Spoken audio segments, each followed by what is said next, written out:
All right, hello, welcome. It's Gabriel from Clandestine. Olivia. Happy to be here for your listening. Thank you for tuning in. Yes, thank you. Olivia's got an awesome story planned for us that is not to my knowledge. Well, it is an interesting story, but it's an awful story because it's awful, but... Well, most of them are awful. Yeah, I'm ready if you're ready, man. Take it away. I remember when I first heard about this, it just really hit me, you know? Yeah. I actually first learned about it from Shane Dawson. Hate to give a shout out to Shane Dawson, but... What time period? Because I remember being like... It was like 2017 or 16. So we're just going to jump right in. We're going to go ahead and dive on in. Head first. Yeah. No. Which is appropriate in a way because this case takes place on a Royal Caribbean cruise ship. Oh, wow. Yeah. The greatest pun, you know. Yeah, not really. Also, this case is the biggest reason why I never want to go on a cruise because they're terrifying. So I don't want to go on a cruise because I don't want to sink. I would hate to die in the ocean. All right, so today we're going to be talking about Amy Bradley. Amy Bradley, in case you misheard. Yeah. Amy Bradley was born on May 12th, 1974 in Petersburg, Virginia, to parents Ron and Iva. And she had a younger brother named Brad. So, his name's Brad Bradley. Really? Yeah. So, Wow. Amy was described as a fireball and extremely focused. She was very athletic and she lettered in 5 sports during high school. In 1996, she graduated from Longwood College. She attended the school on a full-ride athletic scholarship to play on the basketball team. She was actually, I believe, the first woman to get a full-ride athletic scholarship to this school. Oh, wow. So pretty cool, pretty badass. That is pretty badass. She had aspirations to eventually get her master's degree in sports psychology. Through her father's job, the family won tickets to go on the week-long Rhapsody of the Seas cruise. The boat was 11 stories high, had a crew of 765 people, and enough capacity for 2,435 guests. Amy had a pretty strong fear of the ocean, despite being a strong swimmer, trained lifeguard, and swim coach. So she originally didn't want to go, but her family convinced her to come along. They embarked on this cruise March 21st, 1998, from Puerto Rico with a destination list of Aruba, Curacao, and St. Thomas. The first 2 days of the cruise, the family was having a blast. On Monday, March 23rd, after a full day of exploring in Aruba, the family attends a fancy dinner on the cruise and goes to a party on board afterwards. So it was like a black tie dinner. Yeah. That the cruise put on. I've never been on a cruise. You haven't either, right? No, I haven't. I really don't want to be honest with you. Yeah, so I'm assuming this is probably pretty typical, but there are a lot of kind of on-board clubs and parties that happen on the cruise that are put on by the cruise. Oh, okay. So they went to this party afterward. During dinner, the family took notice of a waiter that was showing special interest in Amy. This waiter actually invited Amy to go with him to a club in Aruba off the boat. Amy did not accept. I don't know if she was kind of weirded out or grossed out or anything, or if she probably just felt uncomfortable, and Yeah, and she's in front of with her family and everything. Around 1 a.m., Iva and Ron, so her parents, they decided to go back to their rooms while Amy and Brad wanted to stay out and party a little bit longer. So they went to a club on board called Calypso. So this club that they went to was not the party that they originally had gone to. Yeah. So it was a different place. But it was still on board. Mm-hmm. They are at this club around from 1 a.m. to about 3 a.m. Mm-hmm. And this was also around the time the ship was setting sail towards its next stop in Curacao. So they're no longer docked in Aruba. They're moving towards the next stop. Yeah. Around the same time, Amy was seen on the dance floor with a man named Alistair Douglas, a.k.a. Yellow. That's his nickname. Oh. Who played bass in the ship's resident band called the Blue Orchid. Orchid. Orchid.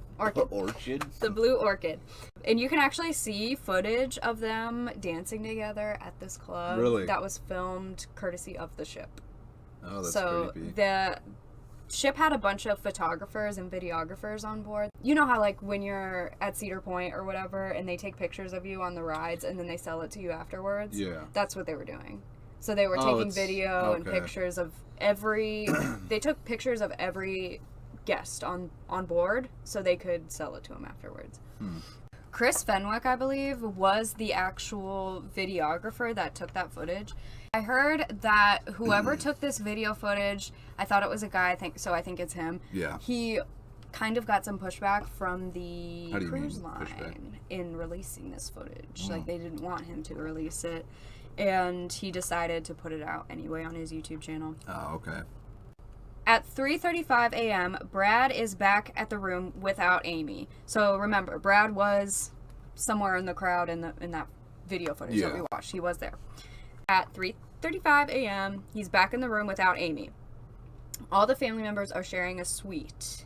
I think it's one of those things where it's like you're in the same room, but there's two rooms. You know, like there's a door connecting. Yeah. Yeah. I know what you're talking about. So I kind of got the impression that it was like the parents were in one and then the kids were in the other. Yeah. But they all were in the same. Soon after 3:35 a.m., we're talking like minutes, she does join her brother out on the balcony of their suite to smoke a cigarette. Brad goes inside to go to bed, but Amy decides to stay on the balcony for a while longer. This is kind of gets confusing here, so bear with me. Around 5 a.m., Amy's dad wakes up momentarily and sees Amy still on the balcony.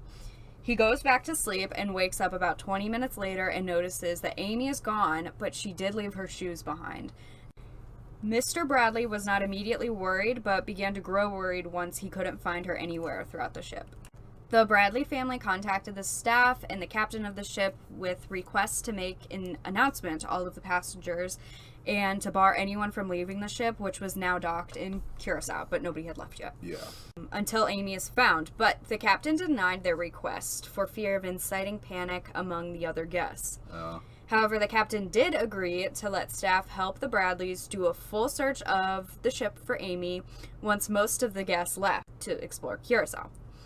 During this covert initial search, Amy's brother Brad claims that the bassist, Yellow, came up to him and said, quote, or something to the effect of, "Sorry about your sister," or, you know, "I heard your sister went missing, sorry," something like that. Well, and if I can interject too, I feel like that's always, like, from watching so much, like, this is from Criminal Minds at least, they always say, like, the person that's involved will interject themselves in it, and it's kind of like, yeah, you were with her, and wouldn't you feel, like, if that's all he said, I mean, he was clearly, like, dancing with her and had a, I mean, that's just a go-to suspect, but yeah. When I first heard this, I kind of thought, well, he was an employee of the ship, so maybe he knew. No staff members besides the security staff and the captain knew about this. So it technically could be possible that he, like, found out through the grapevine, but that's what I'm thinking, because, I mean, yeah, they say, like, oh, don't tell anyone, but one person says something to someone, and... But things were moving so quickly. You remember there was a staff of, like, 700 people, so... Yeah, that's true. I believe it is possible that maybe he did just hear about it. Yeah. But I think it's a bigger possibility that he is a shady character. Yeah. Around 5:30 p.m. that day, the captain notified the family that Amy was not found after their full search of the boat. So Amy had either gone overboard accidentally or was in Curacao and suggested they go on land to look for her. The family disagreed that Amy went overboard accidentally or purposefully, and it was not a possibility because of her overwhelming fear of the water. She just didn't go near it at all. Yeah. At that point, the ship would only be docked for about 4 more hours in Curacao and would be leaving for the next stop on the cruise, which was St. Thomas, and the captain did make it clear that this would be happening with or without Amy or the rest of the Bradley family. So he was just not... Yeah, I mean, then again, you kind of have to. You can't just stop a whole other ship. I mean, that's terrible, but... I mean... It is a business. Family made the decision to permanently leave the boat to stay and search for Amy on land. Because remember, they were under the impression that the ship had this handled. They were looking everywhere. They were looking through the employees' quarters. They're looking through everybody's rooms. That's what they're thinking. That's what the captain is leading them to believe. Yeah. So they were like, okay, we have to trust this person in authority, so let's just go on land and search this island. They were able to contact local law enforcement and the American FBI to help join the Bradleys in search of their daughter. The next morning, local police conducted air, land, and water searches throughout the island, but a few hours after the ship left the Bradleys in Curacao, the FBI notified them that they spoke to the ship's crew and that the FBI was told by them that their search was actually not as thorough as they led the family to believe. Uh-oh. In fact, only common areas accessible to all guests were searched. The FBI agreed to help the Bradleys get to St. Thomas and return to the boat with their agents to actually do a thorough search of the ship. At this point, signs and announcements of Amy's disappearance were made to the entire ship, but a little bit too little too late, if you ask me. Right. During the second search, 2 teenage passengers came forward to say that they saw Amy and Alistair Douglas, the bassist, together heading towards the dance club they were seen at the night before. They said that Douglas gave Amy a dark-colored drink that looked like it could be soda or coffee. The sighting was early on the morning of the 22nd, the day she went missing, around 5:40 a.m. The FBI, which if you remember, was very shortly after he had woken up. The father had woken up. Yeah, because she said she took her. He woke up, saw her, went back to bed. Yeah. When he looked, her shoes were off, or she didn't bring her shoes or something. Yeah. Which leads you to believe she probably was going to be back soon, right? Right. Well, yeah. I mean, if you don't bring your if you're not bringing your shoes. Yeah. I mean, to me, I feel like I wouldn't leave without my shoes. Period. But yeah. If I were, I would probably just be going downstairs to get maybe a coffee, come back up, and... Right. His superior asked him about Amy and searched his and his bandmates' cabins. Kind of interesting. Yeah. Because that contradicts what they told the FBI, that they didn't look there. He also claimed he was last with Amy at about 1 a.m. at the dance club, which is verifiably false by witness testimony and video evidence. He also denies saying anything to Brad about Amy going missing. Each guest gets their pictures taken on board. I don't think we talked to Alistair at all after that. So, interesting. The FBI goes to the ship's professional photographers to collect any candid photographs taken of Amy, but there are none. The FBI questioned Douglas, of course, and he said in his interview that he was not aware of Amy's disappearance, but that he was woken up by his superior at 6 a.m. the morning of the disappearance. There were pictures available for every one of the other over 2,000 passengers except for Amy. The photographer insists that there were at least pictures of Amy taken at dinner the night before, because he had not only remembered taking them, but printing them out later. This is a little bit confusing to me because there is a picture of Amy at dinner that looks like it was taken professionally, but I guess her parents could have taken it. It's a picture of her and her brother, and she's wearing this black dress, and he's wearing like a suit. Okay, so now the idea that this could be part of a conspiracy begins to form, of course. Perhaps Amy had been watched during her time on the ship as a target for a kidnapping. On March 28th, the cruise ends its journey back in Puerto Rico where it began, and the Bradleys go home. But their search for Amy is far from over. They contacted as many media outlets as possible to raise awareness, and soon possible sightings of Amy started to roll in. I just want to say real quick, I mean, I don't know, if you're on a ship and, like, your family member goes missing, it's almost like that impending doom of, like, we're not going to find them. Yeah. Like, what if someone threw them over the ship? Absolutely. Or, I mean, anything like that. Especially because the ship was moving when she went missing. Yeah. So it's like she definitely didn't. That's just. I mean, that's got to be a terrible feeling. The first notable one came from a taxi driver working by where the ship docked in Puerto Rico on the 28th. Before I go on with this, I don't personally believe this sighting because I think that Amy did not leave Curacao during that time. That's what I think. So I don't tend to believe this particular sighting. From the taxi driver? Yeah, so, okay. But regardless, this is what he said. He said a young woman with green eyes came up to his taxi, very frantic, and asking him where she could find a phone. And then either another taxi driver or the same one, it was kind of confusing, I couldn't tell. Yeah. Also reported seeing Amy be escorted off the ship and forced into a car by a man after docking in Puerto Rico. And a frequent scuba diver, so quite a the luxurious extraordinaire, pastime. Yeah, really. He said 5 months after Amy's disappearance, he had taken a trip to Curacao to go Cuba. Go Cuba diving. To go scuba diving. Oh, sorry. Also, I don't know if I'm pronouncing that right, but I think I am. Curacao. Probably. Either way. Yeah. He had taken a trip to Curacao to go scuba diving. He was washing off his gear in an area off the island that was, quote, set up for divers and for people to go out and sort of swim, end quote, when he saw a young woman walking with 2 men on the beach. As they were walking past, the woman realized Carmichael was speaking English, and she ran toward him and his group that he was with.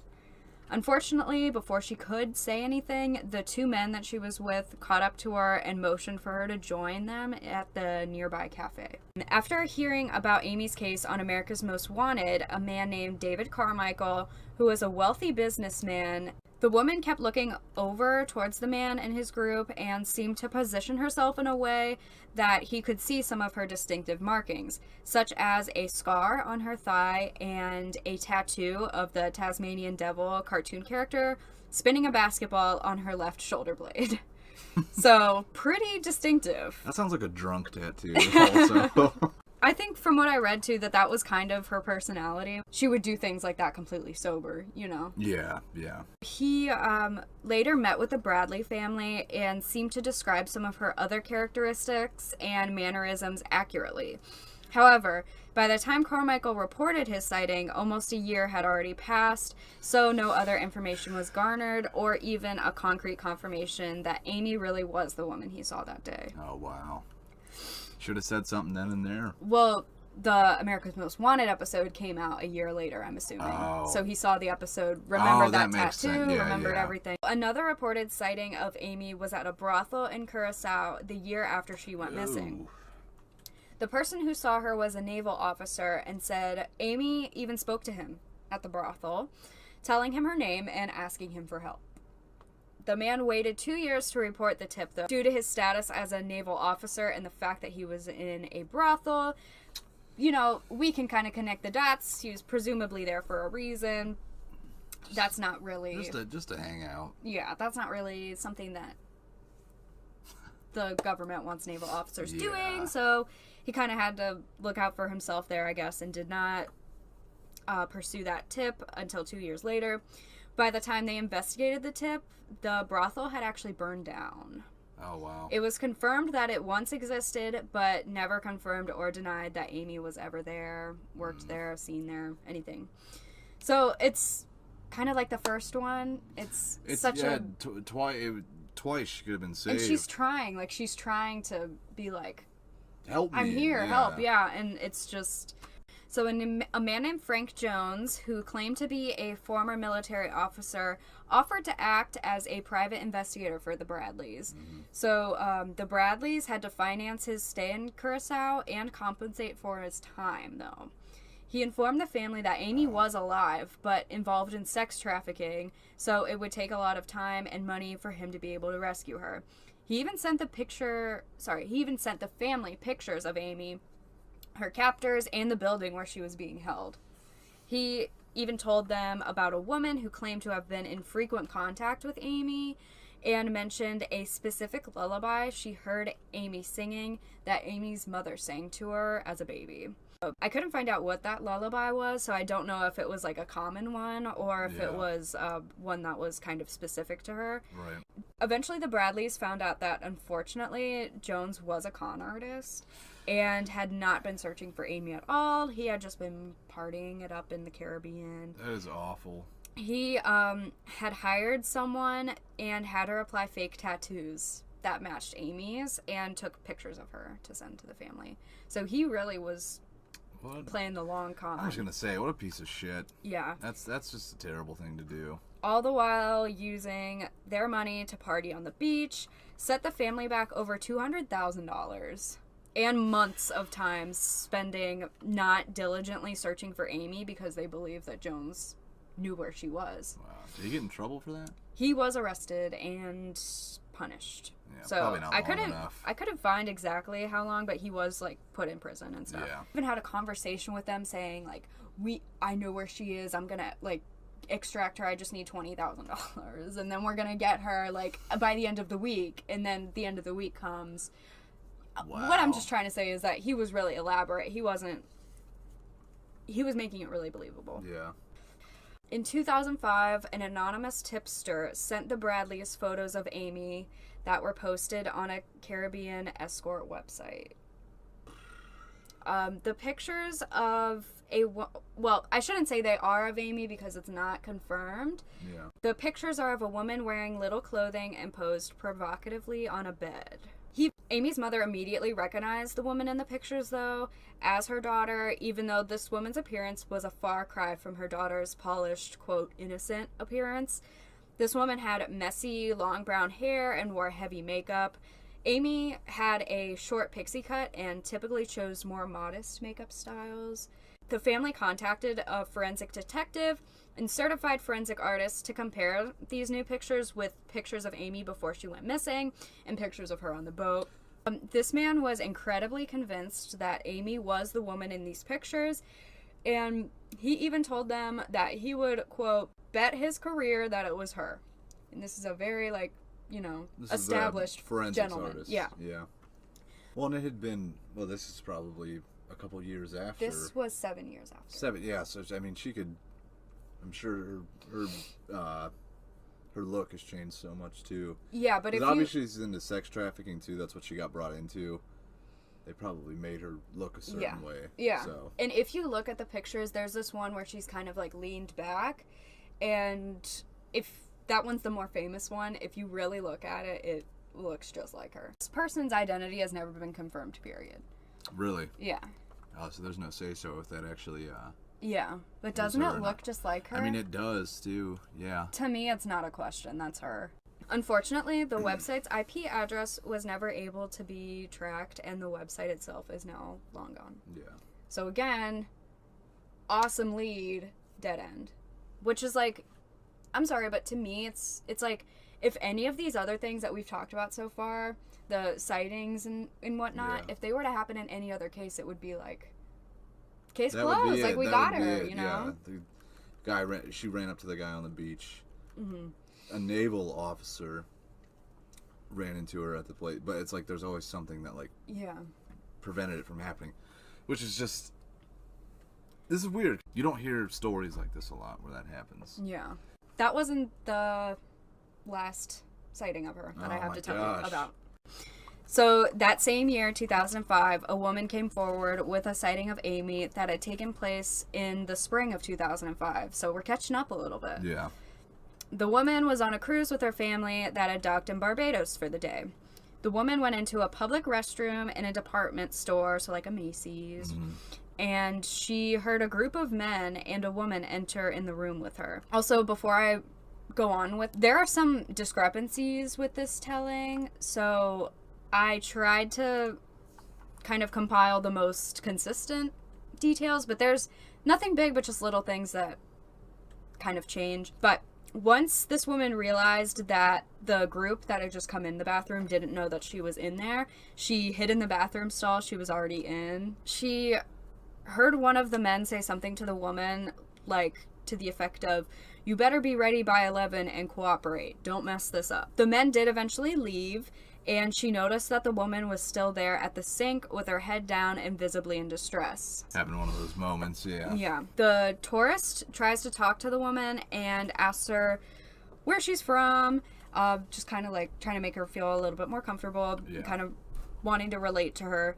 So she asks, "Where are you from?" The woman very softly replies, "I'm from Virginia." Oh. Next, the tourist asks this woman what her name is, and she quietly says, Amy. So, Whoa. like, whispers to her, Amy. Yeah. The tourist says, which is like, I am totally the tourist in this moment, and I am not proud of it, but this is totally something that I would do, just not thinking. So the tourist says, oh, my daughter's name is Amy. And the men outside heard her. She said that this woman, Amy, looked at her horrified immediately and was, she said, quote, started getting in my space. Be quiet, is what this woman was saying. Within moments, the pair heard banging on the door and the men barged in. This tourist, took the opportunity of the commotion and she ran out. Unfortunately, this tip was again reported too late. This was the final substantial lead or reported sighting of Amy. Oh, I kind of ended this abruptly, but that's all the information we have. At the time of this recording, she has been missing for over 23 years. What? Yeah, she went missing in 1998. Yeah. Oh my gosh. If she's still alive, she's 47 years old. That is terrible. Also, before I forget, I used Kendall Ray on YouTube video and the Voices for Justice podcast on Amy Bradley. I got most of, if not all, my information from those two people. So. Yeah. I mean, and I don't want to say it, but I mean, what are the chances she's still alive? Yeah. Awful to say, but 47 years old. If you've been in human trafficking for 20 plus years, it's pretty, chances are very, very slim. And it's so frustrating because it's like they could have found her. They could have found her. And they could have found her if they would have searched the boat. If they would have taken it seriously and really been like, okay, this is serious. But then again, didn't she was taken when she was off the boat though? Well, no, because they hadn't opened the doors yet. Oh, because she was there that morning. So she must have been in his room or could have been anywhere on the boat. I mean, this theory goes really deep, that it could have been like a huge, massive conspiracy that perhaps the captain was even involved. Allegedly. It's just, we're speculating. Yeah. Oh, wait, that's right. Yeah, because she didn't even leave the... Yeah. She was still on her dad saw her. Well, and clearly has something to do with it. Yeah. The yellow Alistair guy. Yeah. Where did all of her pictures go that the photographers took? That the photographer said, I remember taking these pictures, I printed them out. How do you, it's just like, that's scary, dude. That's terrifying to think about, especially, I mean, to have her be seen that many times. Mm-hmm. And I mean, I don't know, I don't understand, like, if I was in a situation like that and someone was like, isn't it like second nature, like, maybe I should call the cop. Also, I'm sorry, and I listened to an interview of the woman who reported the final sighting. It's my opinion that there is a huge chance that she was kind of just like clout chasing a little bit. Like the lady that reported the bathroom sighting. Oh. I kind of think because her story did change a little bit, kind of like you said, it seems very alarming that no matter if you knew that who this woman was or not, like if you had an idea, even if you why would you not tell like maybe even like an employee at the store? Well, you think she fabricated that story? I think it's possible.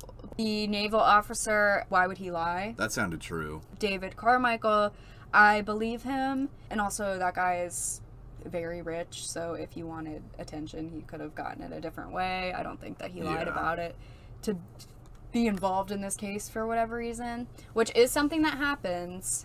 Good stuff. Good research. Thank you. Nicely done. Thank you. I like the whole element of surprise, listening to a new story for the first time. Next week, I'm bringing the stories. Yeah.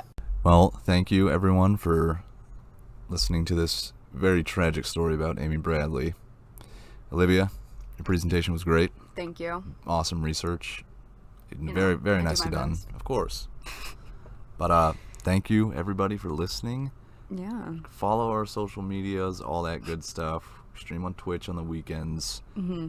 Well, that's all I gotta say. Same. Take it easy, everybody. See you next time. Bye.